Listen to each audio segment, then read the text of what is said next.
요한계시록 6장 9절 이하에 보면은 이 땅에서 피 흘린 순교자들이 하나님의 보좌 앞에서 그들이 자신들이 흘린 순교의 피를 갚아달라고 하나님 앞에 큰 소리로 부르짖어 탄원하는 장면이 나옵니다. 하늘의 모습을 이야기하고 있는 거예요. 그들의 한 맺힌 탄원에 대해서 하나님이 뭐라고 대답했느냐면 너희 순교자들아, 너희들은 흰 두루마기를 입고 순교자들의 수가 이 땅에 차기까지, 그들의 피의 분량이 차기까지 잠시 쉬어라, 이렇게 이야기합니다. 순교자는 지금 어디 있느냐? 저 영원한 천국에 하나님의 품에서 안식하고 있는 거예요. 잠시 쉬어라. 그런데 이 말씀 속에서 우리가 생각해야 될 게 뭐냐? 순교자들이 피 흘리고 억울하게 당하잖아요. 믿음 때문에. 그런데 그들의 억울한 피에 대해서 하나님이 반드시 심판하신다는 것입니다. 잠시 쉬어라. 하나님의 때가 되면, 특별히 주님이 다시 오실 때에 심판이 있습니다. 심판이라는 것, 그 어원적인 원어를 추적해 들어가면 거기에는 복수라는 뜻이 있어요. 하나님의 심판은 다름 아닌 진리와 관련된 하나님의 복수입니다. 그래서 여러분, 하나님이 계시면 저렇게 착한 사람이, 저렇게 믿음 좋은 사람이 죽으면 되나? 하나님 없다, 그렇게 여러분 어린아이같이 유치한 믿음을 가지면 안 됩니다. 신앙이 좀 더 복잡합니다. 더 깊은 사유로 들어가야 돼요. 더 깊은 하나님 말씀에 대한 묵상으로 들어가야 돼요. 하나님은 그 모든 하나님의 자녀들, 아버지인데도 자신의 자녀들의 죽음과 희생까지도 다 섭리해 가시면서 하나님의 뜻을 이루어 갔어요. 그리고 또 우리가 그 말씀을 통해서 알 수 있는 게 뭡니까? 순교자들도 그냥 순교하는 게 아닙니다. 여러분이 순교하고 싶다고 순교하는 게 아닙니다. 사람이 죽고 싶다고 함부로 죽어지는 게 아니에요. 특별히 순교는 말씀 속에 보니까 순교자들의 수가 차기까지, 요한계시록 6장 9절 이하에 보면은 그 피의 분량이 차기까지 하나님이 허락하시고, 하나님이 택하시고, 하나님이 섭리하시고 다스리시는 가운데 일어나는 거예요. 그러니 하나님은 이 모든 것들을 통해 다 일하십니다. 그러면 우리는 순교는 일방적인 희생이고 개죽음인가? 그렇지 않습니다. 여러분, 나무를 잘 키우기 위해서는 그 나무에 밑거름이 필요하듯이 교회라는 거목이 잘 자라나기 위해서 그들은 이 땅에서는 누릴 것 누리고 소위 우리가 좋아하는 축복의 열매를 거두지 못했다 하더라도 그들은 밑거름으로 들여진 거예요. 그러나 장차 저 영원한 완전히 회복된 하나님의 나라에서는 그들을 우리가 상상 못할 하나님의 영광 가운데 거할 겁니다. 그때가 되면 여러분 깜짝 놀랄 거예요. 마태복음 5장 12절에 보면 예수님이 갈릴리 호수 근처 산 위에서 유명한 산상수훈의 설교를 하잖아요. 그러면 8가지의 복, 이걸 우리가 또 팔복이라 그래요. 8가지의 복에 대해서 말씀하십니다. 근데 그 8가지 복에 대해 설명하다가 유독 예수 믿는 성도들이 예수를 믿는 믿음 때문에 고난당하고 핍박을 받고 박해를 받을 때에 어떻게 대처하라고 그렇게 말씀하시는 장면이 있습니다. 그 마태복음 5장 12절을 여러분이 한번 여러분의 목소리를 읽어보시기 바랍니다. 시작.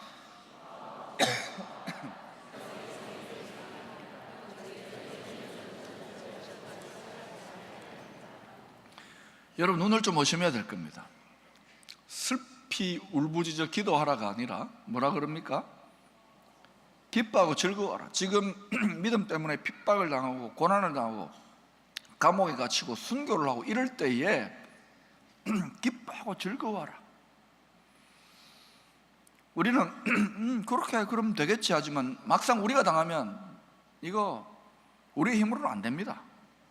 성령의 감동으로만이 되는데 여러분, 슬픔과 고통, 특별히 믿음 때문에 당하는 시련과 고난이 있을 때 하늘의 소망을 바라보며 기뻐하고 즐거워하기가 훈련이 되어져야 되는 거예요. 순종하기 쉽지 않아요. 하나님께 굉장히 잔인한 분 같지 않습니까? 어떤 의미에서 하나님의 자녀라 그래 놓고 고통하고 힘들 때 그때 즐거워하고 기뻐하라. 오늘 오후에 이제 잠시 뒤에 여러분이 간증을 듣게 될 손동희 권사님도 제일 그 가정의 막내 아닙니까?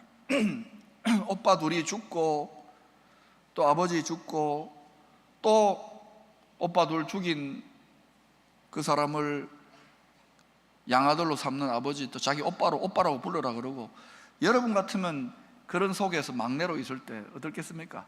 아, 예수 믿는 믿음 때문에 우리 가문이 힘드니까 또 말씀에 순종해서 기뻐하고 즐거워했을 것 같아요. 어린 소녀 손동이는 수도 없이 아버지 원망하고 불평하고 하나님 없다 그러고 불만했습니다. 탄식했습니다. 그러나 믿음 안에 실험하면서 이제 신앙이 많이 성숙해지고 그 모든 하나님의 섭리를 깨닫게 되면서 이제는 고령의 나이인데도 한국교회 전체를 다니면서 그 가정에 주신 순교의 이 신앙의 정신을 우리 성도들에게 나누는 일에 헌신하고 있잖아요. 얼마나 큰 자랑과 자부심, 영광이죠. 여러분, 왜 주님은 시련과 고통 가운데 있는 성도들, 하나님의 자녀들에게 이런 뚱딴지 같은 얼토당토하는, 어떻게 기뻐하고 즐거워하라, 이런 말을 할 수 있습니까? 우리는 그 해답의 실마리를 고린도전서 15장 19절에서 찾을 수 있습니다. 만일 그리스도 안에서 우리가 바라는 것이 다만 이 세상의 삶뿐이면 모든 사람 가운데 우리가 더욱 불쌍한 자이리라. 초대교회 때 순교했던 사도들, 순교했던 수많은 성도들, 또 예수 믿는 믿음 때문에 비극을 당한 그러한 손양원 목사님의 가정, 그들이 기도하고 신앙생활을 하면서 꿈꾸고 소망하는 것이 이 세상의 행복이고 이 세상의 삶뿐이라면은 그들은 정말 불쌍한 자들입니다. 제일 불쌍한 자들이죠. 어떤 의미 예수 믿고 망한 거 아닙니까? 여러분, 과연 그럴까요? 그렇다고 예수 믿으면 다 망하는 거 그렇지 않습니다. 이런 분들의 밑거름 때문에 축복의 열매를 은혜를 누린다는 걸 아셔야 됩니다. 저는 2대, 3대, 4대, 이런 5대 이런 가정들, 우리 교회 그런 분들 많잖아요. 가만히 보면은, 죄송합니다만 목사의 영적인 안목을 가지고 보면은 본인 당대의 믿음보다도 그 웃대 어른들의 믿음의 은혜의 복을 자식대에 와서 누리고 있는 분들이 훨씬 더 많아요. 웃대 어른들이 순교적인 정신을 가지고 희생하고 섬겼던 그 유산을 가지고 신앙이 자라난 거예요. 사랑하는 여러분, 어떻게 우리 믿는 자들이 인생의 시련과 고통, 아픔의 한복판에서 기뻐하고 즐거워할 수 있을까요? 아니, 기뻐하고 즐거워하지는 못할지라도 어떻게 견디고 이겨낼 수 있을까요? 우리가 기도하고 꿈꾸고 믿음을 발휘해서 바라는 것이 이 세상의 삶뿐이라면은 우리는 탄식을 벗어나지 못합니다. 좌절과 절망을 벗어나지 못합니다. 그러나 이 세상 너머에 영원한 하나님의 나라, 그리고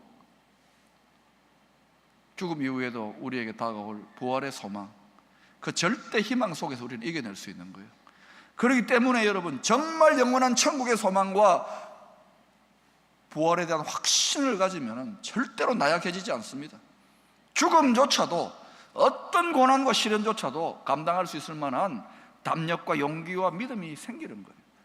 왜 그러나 조그만 일에도 바들바들 떱니까? 왜 떠는지 아십니까? 죽을까 봐. 죽어도 천국, 죽어도 부활, 이거 분명하게 믿어야 되는데, 사랑 여러분, 제가 진심으로 여러분에게 말씀드립니다. 심지어 교회 안에 있는 분들도 신앙생활을 하나의 종교적인 취미활동으로 생각하는 분들이 있을 수 있어요. 사랑하는 여러분, 한 번 죽는 것으로 끝나는 게 아닙니다. 죽음 이후에 천국과 지옥이 분명히 있습니다.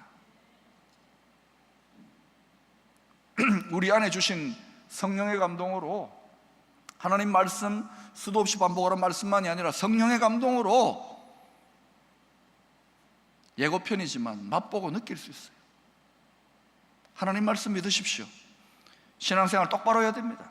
예수는 목숨을 걸고 생명을 걸고 믿을 만한 가치가 있는 거예요. 영원한 나라, 영원한 생명이 보장되기 때문에 그래요. 바울은 오늘 말씀을 통하여 믿는 자들의 승리가 부활의 소망에 근거하고 있다는 사실을 고린도전서 15장 전체를 통하여 오늘 말씀을 통하여 설명하고 있습니다. 그리고 이제 이 부활의 소망을, 부활의 신앙을 자기 개인의 삶에서 어떻게 적용하고 있는지를 31절의 말씀을 통하여 구체적으로 설명합니다. 이렇게 말씀하네요. 형제들아, 내가 그리스도 예수 우리 주 안에서 가진 바 너희에 대한 나의 자랑을 두고 단언하노니 나는 날마다 죽노라. 바울이 뭐라고 합니까? 나는 날마다 죽노라. 매일매일 일상이 죽는 거야. 일상이 순교라는 거야. 이것이 바울의 라이프 스타일이랍니다. 일상 순교. 이것을 바울이 쩔쩔매면서 주눅 들어가지고 억지로 나는 날마다 죽노라 이렇게 말하는 게 아니에요. 자부심이 넘치고 자랑스럽게, 영광스럽게, 고린도 성도들도 자신을 본받아 모든 고난과 유혹도 다 이겨내고 날마다 죽노라의 크리스찬의 라이프 스타일에 참여한 것을 기뻐하면서 바울이 나는 날마다 죽노라 이렇게 외치고 있는 거예요. 자랑하고 있는 거예요. 여러분, 크리스찬의 삶이 여러분 뭐라고 생각합니까? 여러 가지로 정의할 수 있는 오늘 말씀으로 보면 핵심이 뭐냐? 날마다 죽는 삶이 크리스찬의 삶의 핵심입니다. 여러분이 예수 믿고 복을 받고 치료를 하고 뭐 이런 거 있습니다. 그러나 그것이 핵심이 아니에요. 그것은 날마다 죽노라가 있고 난 다음에 주어지는 것이지, 십자가가 있고 부활의 능력이 따라오는 것이지, 날마다 죽노라가 없으면은 크리스찬이 아닙니다. 여러분 중에 몇 분은 아이고 목사님 예수 믿는 게 그런 줄 알았으면 내가 좀 다시 생각해 볼 걸 그랬으면 이럴지 모르겠어요. 그러나 여러분 잘 생각해 보세요. 우리 교회 다니고 예수 믿는 사람만 날마다 죽어야 됩니까? 날마다 죽는다는 이것은요, 모든 사람들이, 안 믿는 사람들, 모든 사람들이 다 신불신을 막론하고 다 날마다 죽노라의 삶을 살고 있어요. 예를 한번 들어볼까요? 여러분 어제 주무셨죠? 잠 안 자신 분 손 들어봐요. 불면증 환자 빼고는 다 잤을 거예요. 그리고 오늘 아침 깨어났어요. 매일같이 저녁에 자고 아침에 깨어나고. 여러분 믿음이 대단히 좋은 분들입니다. 왜냐? 저녁에 주무실 때 다음날 아침에 깨어난다는 보장이 있습니까? 성경 말씀은요, 성도들이 죽는 것을 잔다 그럽니다. 우리는 저녁에 잘 때 죽는 겁니다. 아침에 부활한 겁니다. 여러분 저와 지금 부활해가지고 만나고 있는 거예요. 잠의 신비, 깨어남의 신비. 여러분 우리는 날마다 밤마다 죽고 아침마다 다시금 부활해 살아나고 있는 거예요. 날마다 죽노라의 삶을 생체 리듬적으로 살고 있는 겁니다. 뿐만 아니라 믿지 않는 분들도 건강하게 온전하게 성공하며 제대로 살아보려면 날마다 죽노라 안 되면 안 됩니다. 아무리 좋은 직장에서도요, 포스코같이 좋은 직장에서도 수많은 사람들이, 개성이 다른 사람들이 서로 어울려서 함께 일한다고 생각해 보세요. 자신의 성질, 자신의 기질, 자신의 교만을 죽이지 않고 어떻게 함께 일합니까? 여기에 오랫동안 직장생활 하신 분들, 특별히 가장들, 우리끼리 하는 말입니다. 때려치우고 싶을 때가 몇 번 있었지요? 아닌가요? 그때 뭐가 떠오릅니까? 토끼 같은 자식, 여우 같은 누군가가 떠오르면서 그래 죽이자 그러고 또 일하잖아요. 쉬운 게 아니잖아요. 자기를 죽이지 않고 어떻게 직장에서 성공하고 승진하고 성과를 냅니까? 사람은 다 게으르고 놀고 쉬고 싶어지는데, 부부가 함께 아름다운 일생일치 부부관계를 꾸려가려고 해보세요. 그게 쉽습니까? 옛날에 전국을 떠들썩하게 했던 유명한 그 있잖아요, 사자성어. 할머니가 할아버지가 기대했는데 평생왼수 그러잖아요. 평생왼수. 천생연분을 평생왼수라 그래. 여러분, 집안에 있는 원수를 왼수라 그럽니다. 그러니까 부부도 원만한 사랑의 관계를 꾸려가기 위해서는 얼마나 서로가 서로에 대해 죽어야 됩니까? 나만 그런가요? 좀 아멘 좀 하세요. 얼마나 많이 죽입니까? 남자분들 성질, 자존심 죽여야 되죠. 남자만 그렇습니까? 여자분들 속 터지잖아요. 남자들 암만 말해도 못 알아들어, 저를 포함해서. 그 여러분, 이게 죽이지 않고 어떻게 됩니까? 또 부모와 자녀 관계도, 부모가 자식에게 기대하는 거 있지만 부모 뜻대로 안 되잖아요. 그 속 터짐에 대해서 죽어야 되는 거예요. 또 자녀는 머리 굵어질수록 부모의 연약함과 허물과 부족함이 보이잖아요. 불만이 있으면 그러나 어때요? 내 부모니까 존경하고 복양해야 될 거 아닙니까? 죽어야 됩니다. 그러지 않고 어떻게 원만한 가정이 꾸려집니까? 학생들 공부하기 좋아하는 학생이 있으면 나와보라 그랬어요. 그분은 돌연변입니다. 부모님들이 맨날 잔소리 하잖아요. 예? 이런 부모님 있습니까? 야야 공부 좀 그만해라, 몸 상한다. 뭐 저를 이야기하는지 모르겠지만 여러분, 모든 학생들이 다 공부하기 싫어합니다. 그게 정상입니다. 그런데 그런 놀고 싶고 게을러지고 싶고 하기 싫은 거 죽이고 인내하면서 하는 게 공부입니다. 그래야 공부 잘 됩니다. 성공합니다. 나는 날마다, 이것은 여러분 피해갈 수 없는 온전한 인생을 살아가기 위한 삶의 방식인 거예요. 그런데 하물며 우리를 구원하시기 위해 죽기까지 복종하신 십자가의 길을 따라갑니다. 우리가 예수님의 길을 따라가는데, 나는 날마다 죽노라 이거 없이 어떻게 온전한 신앙생활이 되겠습니까, 여러분? 여러분, 교회 생활도 마찬가지입니다. 신앙생활 하루 이틀 하다가 1, 2년 하다가 그냥 천국 가는 게 아니잖아요. 수많은 사람들이 공동체를 이루고 있습니다. 좋은 교회에 속해 있지만은, 그러나 어때요? 여러분, 이 좋은 교회에서도 때때로 갈등하고 또는 상처받거나 또는 교회를 옮기고 싶거나 주저앉고 신앙을 포기하고 싶을 때가 있습니까, 없습니까? 예, 경험 못한 분도 있겠지만 경험한 분도 있을 거예요. 그때 그 마음 죽여야 되는 거예요. 여러분은 목사님 목회하는 거 맨날 연설문만, 설교문만 준비해가지고 이렇게 하면 되겠지, 그러지만 아닙니다. 속상하고 힘든 일 많습니다. 그냥 내려놓고 싶을 때가 많아요. 그러나 여러분, 죽어야지요. 그래야 새 힘과 능력을 더 얻는 거예요. 그뿐만입니까? 얼마나 유혹이 많습니까? 이 세상이 얼마나 음란해졌습니까? 그게 순결한 신앙의 정체성을 지킨다, 어렵습니다. 예사로 성적인 타락과 범죄가 교회 안에 들어오려고 그러는데, 그때 주의 말씀을 온전히 지킨다는 거 쉽습니까? 죽어야 되는 거예요. 혈기, 교회 바깥에서 큰 소리 치고 주먹 쏘고 하던 분, 회개하고 예수 믿고 교회에 들어왔는데 좀 막 이렇게 열받고 성질을 할 때 혈기를 부리고 막 욕도 하고 싶은 마음 죽여야 되는 거예요. 그래야 온전해지는 거예요. 교만, 자기 영광을 자기를 높이려고 하는 마음, 대접받으려고 하는 마음 쑥쑥 올라오잖아요. 그때 그거 죽여야 돼요. 그게 쉽지 않습니다, 여러분. 날마다 죽노라. 이것 없이, 일상의 순교가 없이 어떻게 정상적인 온전한 신앙생활이 되겠냐 이거예요. 그런데 신기한 것은, 우리가 이렇게 살면, 세상에서도 자기를 죽이면 유익이 있는데, 우리가 이렇게 자기를 죽이면, 신앙 때문에 자기를 죽이며 죄에 대해서, 자아에 대해서 죽으면, 그때 비로소 참된 신앙의 능력, 성령의 능력, 하나님의 복 주시는 능력이 나타나기 시작한다니까요.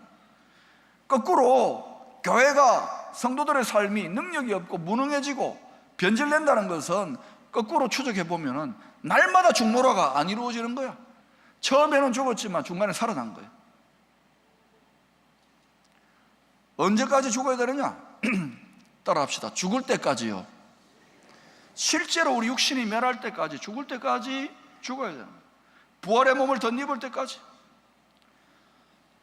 한국교회 초기에 하나님께서 크게 쓰셨던 목사님이 계십니다. 김익두 목사님이라는 분인데, 이분은 예수 믿기 전에 이 주먹으로 아주 유명한 깡패였습니다. 많은 사람들을 때려주고 혼내줬어요. 그러니까 마을 사람들이 김익두가 나타났다 그러면 다 숨어버리는 거예요. 마을이 조용해집니다. 왜? 그만큼 wal패예요. 많은 사람 괴롭혔어요. 근데 그가 선교사를 괴롭히다가 이 사람이 회개하고 복음을 받아들입니다. 성령의 감동으로 믿음이 자라나고 소명을 받아가지고 목사까지 됩니다. 신학교 가서. 그가 목사 안수를 받기 직전에 자신의 지난 삶을 청산하겠다고 목사 안수 받기 직전에 기도하면서 고향 마을 사람들한테 편지를 보냈습니다. 그게 뭐냐? 김익두 사망하고 부고장을 보낸 거예요. 김익두 죽었다. 그 부고장을 받아든 마을 사람들이 잔치를 벌였다 안 합니까? 예?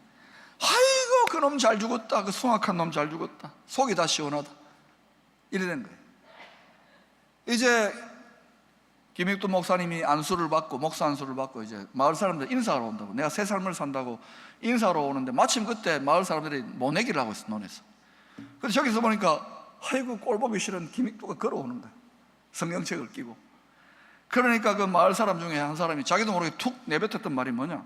아이고 저놈 죽었다더니 멀쩡하네 멀쩡해. 귀신은 많아. 저런 놈 안 잡아가고. 이렇게 된 거예요. 자기도 모르게 툭 뱉었더니 이 김익두 목사님 열이 확 나버린 거예요. 목사님도 열 받습니다. 저를 건드리지 마세요. 확 열이 나가지고요. 그래가지고 이 순간적으로 잠깐 통제가 안 되는 거예요.